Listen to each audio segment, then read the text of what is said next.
The wind howled down from the jagged peaks like a lonely wolf, rattling the shutters of the old pine cabin that clung stubbornly to the side of the mountain. Folks in the valley called it Widowmaker Ridge, and they said only two kinds of people lived that high up, those running from something, and those who had already lost everything. Caleb Boone was both. Broad-shouldered, silent as falling snow, with a beard the color of storm clouds and eyes that had seen too many graves, he had carved his home from the mountain with his own hands. After his wife passed bringing their youngest into the world, he was left alone with 5 boys and a silence that screamed louder than any blizzard. The townsfolk tried to help at first. They sent casseroles and whispered prayers, and when that didn't work, they sent women, strong women, kind women, patient women who believed they could bring order to chaos. But none of them lasted a day. Not one. The Boone boys were wild as the ridgeline winds. There was Isaiah, the eldest at 12, who carried anger like a rifle slung over his shoulder. Micah, quiet and watchful, who trusted no one. The twins, Eli and Ezra, who communicated mostly through mischief and mud. And little Thomas, barely 4, who hadn't spoken a full sentence since his mother's funeral. They didn't mean to chase the women away, but grief in children turns sharp. Breakfasts burned, tempers flared, doors slammed, and by sunset the women would flee down the mountain road with tears in their eyes and dust at their heels. Caleb never begged them to stay. He stood in the doorway each time, hat in hand, pride swallowed, watching hope disappear around the bend. He told himself he didn't need anyone. The mountain was enough. His boys were enough. But on the coldest nights, when the fire burned low and 5 small bodies slept tangled in worn quilts, the cabin felt too big for one broken heart to hold together. Winter came early that year. Snow blanketed the ridge before the harvest moon had fully risen, and the nearest town was cut off for weeks. Supplies ran thin. The boys grew leaner. Caleb hunted from dawn till dusk, returning with frost clinging to his beard and exhaustion in his bones. Then one evening, as twilight painted the snow in shades of blue and silver, a knock echoed against the cabin door. Not a pounding. Not desperate. Just 3 soft raps. Caleb reached for his rifle out of habit and opened the door cautiously. On the porch stood a little girl, no older than 7, wrapped in a threadbare red coat far too thin for mountain weather. Snow dusted her dark curls. In her arms she clutched a small wooden box. She didn't look afraid. She looked determined. "Mister," she said, voice trembling but steady enough to hold, "I was told this is where strong people live." Caleb blinked, unsure he'd heard right. Behind him, the boys crept into the hallway, curious eyes peeking around the corner. "Who told you that?" he asked gruffly. "My mama," she answered. "Before she went to heaven." Silence swallowed the porch. The wind softened. Something in Caleb's chest shifted painfully. "What's your name?" "Clara." She held out the wooden box. "We don't have much, but I can cook. And I can sew. And I can sing when it's too quiet." The twins snorted. Isaiah crossed his arms. Micah narrowed his eyes suspiciously. But little Thomas stepped forward and stared at the girl like she was a sunrise. Caleb should have sent her away. The mountain was no place for a child alone. Yet the snow had already begun to fall heavier, and the road below was vanishing. He stepped aside. "You can come in till morning," he muttered. The cabin felt different the moment Clara crossed the threshold. She didn't try to command the boys. She didn't flinch at the mess or the tension thick as pine sap in the air. She simply set her wooden box by the hearth, removed her worn gloves, and smiled softly. That night, she stirred the last of the potatoes into a thin stew and hummed a lullaby none of them had heard before. It wasn't loud. It wasn't perfect. But it filled the cracks in the walls. The boys didn't speak during supper, but they didn't fight either. Afterward, Clara sat on the floor and listened as Eli and Ezra argued about who could throw a rock farther. She didn't scold them. She suggested a contest in the morning.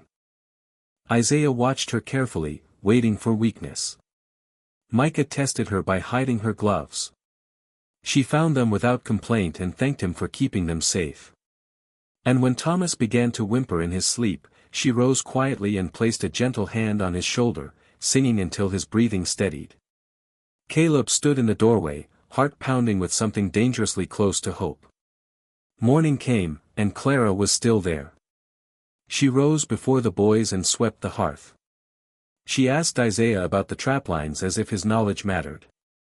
She braided Micah's hair back from his eyes when he tried to glare her away. She joined the twins in their rock-throwing contest and lost spectacularly on purpose. She coaxed Thomas into saying, "Good morning," for the first time in months. And when Caleb returned from chopping wood, he found laughter spilling from the cabin windows like warm light. One day turned into 2. Then 3. No woman had lasted this long. But Clara wasn't trying to replace their mother. She wasn't trying to tame the mountain. She simply belonged to it, like wildflowers that bloom through cracks in stone. On the 4th night, as wind battered the ridge once more, Isaiah confronted her. "You'll leave," he said bluntly. "They all do." Clara met his stare. "Not if I'm needed." "We don't need anyone." She tilted her head thoughtfully. "Everyone needs someone." Isaiah didn't answer. But he didn't walk away either. Caleb lay awake that night staring at the ceiling beams. The mountain had taken much from him. Yet somehow, it had delivered a child with courage bigger than its peaks. He didn't know where she truly came from, or what future she carried in that small wooden box, but for the first time since burying his wife, he felt something thaw. And in the quiet darkness, as 5 boys slept peacefully and a little girl's soft humming drifted through the cabin, the mountain man realized something he never expected: strength didn't always arrive loud and towering. Sometimes, it knocked gently on the door and asked to stay. If this chapter moved your heart, stay with us, because the second chapter will change everything. And if you believe in stories where broken families find healing in the most unexpected ways, don't forget to subscribe to the channel so you never miss another unforgettable journey. By the second week, the snow had buried the lower trail completely. The Boone cabin stood like a lone ship in a white ocean. Yet inside, something miraculous was happening. Clara had not tried to control the chaos, she had stepped into it. She learned each boy's storms and silences. Isaiah's anger softened when she asked him to teach her how to split wood properly. Micah began leaving small carved animals beside her wooden box, gifts he pretended were accidental. Eli and Ezra started competing for who could help her carry water. And Thomas began speaking in full sentences again, following her like a shadow, clutching her red coat whenever thunder rolled across the peaks. Caleb watched it all with quiet disbelief.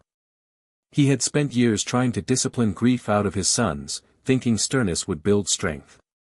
But Clara offered something different: patience without pity. One afternoon, she finally opened the wooden box she'd brought.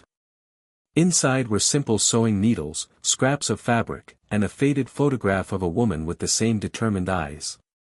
"My mama fixed everything," Clara explained softly when Isaiah asked. "Clothes. Broken hearts. Even fences."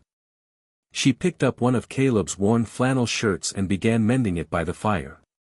Caleb felt his throat tighten. That night, a fierce storm struck the ridge, the worst of the season. Winds screamed like banshees, and part of the roof groaned under heavy snow. Panic flickered in the boy's eyes. Caleb worked frantically to secure the beams, but a loud crack split through the cabin as a tree limb crashed against the side wall. The twins started crying. Thomas froze. Isaiah tried to act brave but trembled. And then Clara stood in the center of the room and began to sing. Not loudly. Not desperately. Just steadily. The same lullaby from her first night. Her voice cut through the storm like a lantern through fog. The boys gathered around her. Even Caleb paused, hammer in hand, listening. The wind still howled, but inside the cabin, fear loosened its grip. When morning finally broke, the cabin still stood. Snow glittered beneath a clear sky. They had survived. Caleb stepped outside and looked at the repaired roof, then back at the doorway where Clara stood wrapped in her red coat, 5 boys clustered around her like protective wolves. In that moment, he understood something profound: she hadn't come to be saved. She had come to save them. Weeks later, when the road reopened and townsfolk finally reached the ridge, they were astonished. The Boone boys were different. Polite. Steady. Laughing. And the mountain man who once looked carved from stone now carried warmth in his eyes. When asked about the change, Caleb simply said, "Strength comes in small packages." Clara never asked for adoption papers or promises. She simply stayed. Spring eventually melted the snow, revealing green shoots pushing through frozen ground. On the first warm evening, the family stood together watching the sunset bleed gold across the peaks. Isaiah slipped his hand into Clara's. Micah leaned against Caleb's side. The twins argued about fishing plans. Thomas rested his head on Clara's shoulder and whispered, "You didn't leave." She smiled gently. "I told you. Strong people live here." Caleb placed a steady hand on her shoulder. "You're one of us now," he said quietly. And for the first time in years, the mountain no longer felt like a place of loss, but a place of new beginnings. The cabin that no woman could endure had been transformed not by force, not by rules, but by the unwavering heart of a little girl who refused to run from broken things. Sometimes healing doesn't roar like an avalanche. Sometimes it hums softly by the fire, stitching hope into every torn seam. And high on Widowmaker Ridge, beneath endless skies, a mountain man and his 5 boys learned that love doesn't replace what's lost, it grows around it, stronger than stone. If this story touched your soul, don't forget to subscribe to the channel and join our family of storytellers.